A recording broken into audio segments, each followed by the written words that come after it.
Колку е безбеден македонскиот сајбер простор? Државните ревизори одново го наметнаа прашањето откако во последниот извештај алармираа дека само една институција поседува сертификат за информацијска безбедност од оние кои одговориле на прашалникот.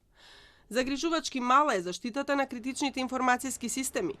Институциите сериозно потврлиле со човековите ресурси. Безмалку 70% од нив немаат формирано тимови за одговор на компјутерски инциденти.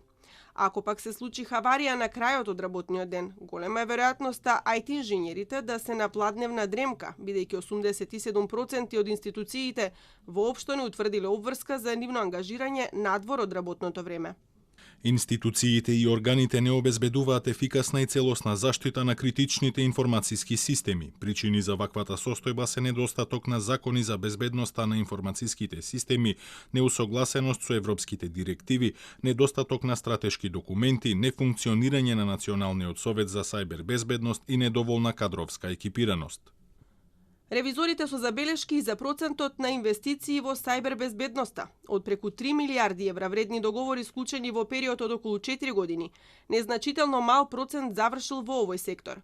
Алармантниот податок на ревизорите проследен со совет до институциите дека на финансирањето во овој сектор треба да гледаат како на инвестиција, а не на трошок. 69.504 договори во вкупна вредност од 205 милиарди денари, над 3 милиарди евра, од кои само за набавки чии предмети на набавка е од областа на информацијската безбедност, склучени се 283 договори со 61 економски оператор во вкупна вредност од 377 милиони денари, што представува 0,18% од вкупната вредност на склучените договори. Сајбер криминалци за лично богатење или така наречена хибридна војна.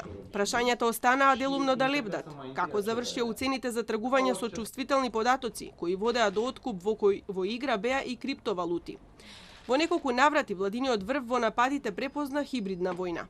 На хакираниот владин сајт беа поставувани линкови за продажба на облека, а преку сајтот на Бирото за јавни набавки се купаа криптовалути. Меѓу хакерските напади загрижувачки долго траеше оној на Фондот за здравствено осигурување, а паднатиот сајт на Државната изборна комисија во моментот кога требаше да се објават првичните резултати од предвремените парламентарни избори, разбуди сериозни сомнежи за местење резултати. Со сајбер напади се соочија и Министерствата за образование и за земјоделство, а некои хакерски подвизи воопшто не беа регистрирани, бидејќи нема правна регулатива за задолжително пријавување.